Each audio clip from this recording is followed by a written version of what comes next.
Avertissement, cette vidéo devait sortir fin octobre. Mais comme je suis un énorme flemmard et que j'ai pris tout mon temps pour la faire, je la sors qu'aujourd'hui. Vous verrez donc certaines blagues qui ne sont pas du tout appropriées au contexte actuel. Sur ce, bon visionnage. Ah, salut à toi, cher sujet. C'est bientôt Halloween. On s'en branle. Moi aussi. Mais le saint algorithme, lui, s'en préoccupe. Et n'est-ce pas le meilleur moment de parler de gros aliens pas beaux qui fait peur et qui chassent dans toute la galaxie? Surtout quand un nouveau film sortira début novembre. Tu commences à me connaître. Dès qu'il y a une occasion de sauter sur une tendance, je me glisse tel un serpent vicieux qui chasse une petite souris innocente. Tiens, en parlant de chasse, on va discuter de Predator, une saga que j'affectionne.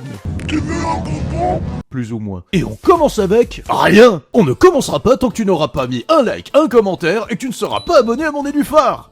Merci de ton attention.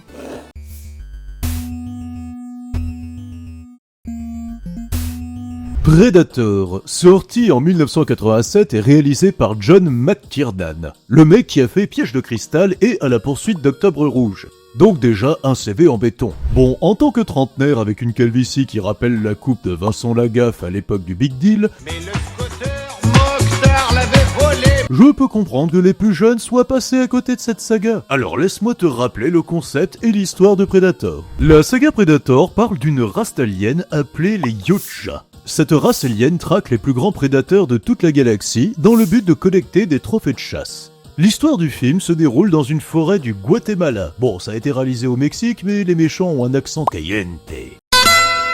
Dutch, joué par Arnold Schwarzenegger, fait partie des forces spéciales américaines. Il est engagé, lui et sa bande de bourrins, pour une mission de sauvetage. Pendant la mission, ils vont tomber nez à nez avec le Predator qui va les prendre en chasse. J'irai droit au but, j'adore ce film pour diverses raisons. Déjà les dialogues, certains me font toujours autant rire aujourd'hui. Et en voilà un petit florilège. Petit enfant de putain. Dieu, vous êtes qu'un ramassis de lopettes ici. Faites-vous les mâchoires avec ça et vous pendrez comme des dinosaures. Aiguise-moi ça. Celle-là, c'était même mon pseudo sur le Xbox Live. Quelle belle époque sur Black Ops. Ensuite, les personnages. T'as Jesse Ventura qui se balade avec sa grosse moustache de Staline et son minigun. Bill Duke, un gros black taré qui parle à son rasoir et qui trempe des côtes de bœuf dans ses chocs à pic au petit-déj. C'est fort au chocolat. Sonny Landal qui joue un Apache malaisant qui boit dans une branche et renifle la forêt pour flairer les pistes. Il est futé et renifle bien les pistes. D'ailleurs, tu savais que Sonny Landal venait de sortir de tôle et a fait le film en présence d'un garde du corps, non pas pour être protégé des autres, mais pour protéger les autres de lui. Ah bah ça a plus de gueule que les tournages avec Didier Bourdon. Y en a plein d'autres, mais surtout, y a notre héros, y a notre Arnold. Ce mec est connu pour être aussi mauvais acteur qu'il est populaire. Who are you? Mais je le trouve très juste dans la deuxième partie du film. Tu sens qu'il pète de peur avec ses copains quand il est traqué dans la forêt par le Predator. Ce que j'aime aussi dans ce film, c'est que même si les persos sont des clichés de balèzes qui dégomment tout ce qui bouge, le film nous prend au piège dès la 40e minute en switchant d'ambiance drastiquement. On passe d'un film fun et sans cervelle, comme Commando, à un survival horror. Nos héros, qui ont montré qu'ils étaient monstrueux à l'échelle humaine, sont subitement réduits à l'état de sangliers lors d'une chasse à courre quand le Predator rentre en scène. Ah, le rêve mouillé d'un chasseur berrichon. 1, 2, 3, vive le berry! Puis sérieusement, on en parle de cette jungle. C'est un personnage du film à elle seule. Elle dégage une ambiance oppressante, surtout avec le Predator qui rôde dans les arbres pour observer son gibier avec sa vision thermique tout en restant invisible. Petite anecdote, tu savais que Schwarzy a touché un cachet de 3 millions de dollars pour un budget de 15 millions? Par ici la monnaie. Ouais, il savait négocier ses tarots. Mais s'il y a un acteur qui aurait dû toucher le même montant qu'Arnold, c'est ce mec, Kevin Peter Hall, qui jouait le rôle le plus important dans le film, le pilote de l'hélico à la fin. Ah, et le Predator. T'as vu comment son design est stylé? Bah écoute ça, parce que l'histoire derrière le costume est un bordel. En gros, le Predator au départ ressemblait pas du tout à ce que tu vois dans le film. Non, en réalité, il ressemblait à ça. Non bah sérieusement, qu'est-ce que c'est que cette merde? Et il était joué par Jean-Claude Van Damme, le seul et unique. Sauf que comme il voulait mettre des high kicks sur la tête d'Arnold à la fin du film une fois, oui, je sais pas faire l'accent belge, on lui a gentiment dit qu'il allait surtout passer la journée au soleil dans un costume en caoutchouc. Ça lui a pas plu, ils l'ont viré, c'était la merde. L'équipe a même envisagé de supprimer le Predator du film, mais finalement, ils ont fait un all-in et ont complètement retravaillé son design, et ont mis Kevin Peter Hall dedans. Et regarde-moi cette allure de Chad! C'est la méga classe. Et Kevin Peter Hall qui jouait dedans en ne voyant strictement rien, en portant un poids de 70 kg sur ses épaules, te le joue de manière ultra crédible. Et avec ses 2,20 m, bah ça aide aussi. C'est juste le meilleur perso du film. Ah oui, et personnage féminin, quoi. Je peux vous aider, madame? C'est clairement un film sexiste, il s'adresse qu'aux hommes. Mais qu'est-ce que vous racontez? On a tout un plan où on voit Arnold préparer des pièges, muscles saillants, torse nu pour vous, mesdames. Oui, ouais, me regarde pas comme ça, c'est bon, c'est pas pour moi. Et en plus, il y a une fille dans le film. Elle est d'ailleurs très mignonne. Et elle parle pas beaucoup. Le rêve.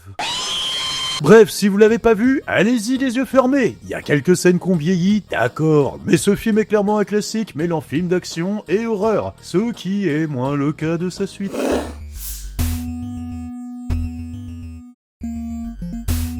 Predator 2, sorti en 1990 et réalisé par Stephen Hopkins, le mec qui a fait Freddy 5 et Lost in Space. Aïe, là on est sur du CV plus en mousse. Si t'as pas vu les films, c'est comme aller à un entretien d'embauche sans diplôme, ou avec un bac obtenu en 2025. Mais ça raconte quoi, Predator 2 ? Le film se déroule 10 ans après le 1 à Los Angeles, où Michael Harrigan, joué par Danny Glover, est en pleine guerre des gangs avec des gros Colombiens et des gros Jamaïcains énervés. Alors que ce cher Danny est trop vieux pour ces conneries, mec, un Predator débarque pendant la bagarre pour se faire des trophées avec des têtes de chefs de cartel de drogue. Cette suite est très différente de l'original. Déjà, l'histoire se déroule à Los Angeles. Ça change énormément de la jungle du premier, que je trouvais bien plus oppressante. Mais ça fait partie de l'identité du film, où on n'a jamais revu le Predator se balader dans une mégalopole. Bon, le film n'est pas aussi bon que le premier, c'est clair. Il est un peu longué à certains moments, t'as moins cette sensation de traque continue que tu avais dans le 1. Les personnages sont sympas, mais ne sont pas aussi mémorables que la troupe de soldats dans le 1, je trouve. Ça fait un peu film d'action et policier à la fois, sauf qu'au lieu de traquer un tueur en série, il traque un alien sous stéroïdes. Par contre, le film a ses bons points. Déjà, Danny Glover, je l'aime bien dans ce film. Et son profil est très différent d'Arnold, là où Schwarzy semblait en forme physique et habitué à gérer des missions dangereuses à travers le globe, Danny Glover est plus un flic proche de la retraite qui subit son taf au quotidien. Il est tout aussi attachant qu'Arnold, je trouve. Ensuite, ce film nous met plus en avant le Predator, mais surtout son code d'honneur. Alors que dans le 1, son code était très légèrement mentionné puisqu'il n'attaque pas Anna qui était désarmée, ou avec la scène du combat final où le Yoja accepte d'affronter Arnold mano à mano, c'est clairement dans le 2 que l'aspect chasseur galactique est plus clair. Déjà, on le voit très clairement ne pas s'attaquer à des êtres qu'il considère comme faibles, comme des femmes enceintes, voire des enfants. D'ailleurs, c'est quoi cette scène complètement zarbe? Want some candy? Oula, généralement c'est plus une phrase de Predator ça, non? Tu veux un bonbon? Ah oui. Aussi, et spoiler en approche, on voit son vaisseau à la fin, et surtout sa vitrine pleine de trophées, où l'on voit des crânes humains, un crâne de T-Rex, je pense, mais surtout un crâne de xénomorphe dans Alien, ce qui a provoqué l'hystérie générale chez les fans d'Alien et de Predator à l'époque. Une première graine plantée avant les films Alien vs Predator, sortis dans les années 2000. Et non, je ne parlerai pas des films Alien vs Predator dans cette série de vidéos, un peu la flemme de faire les crossovers. Mais voici mon avis rapide sur les deux films.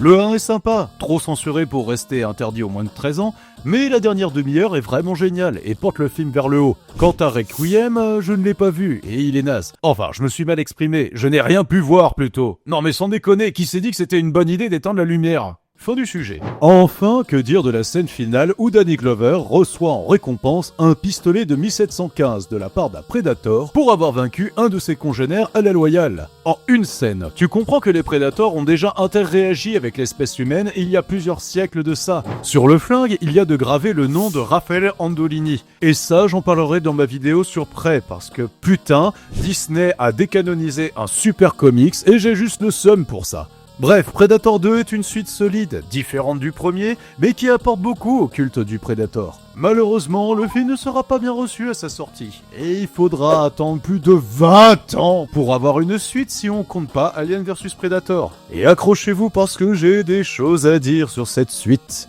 Mais ce sera pour la prochaine fois.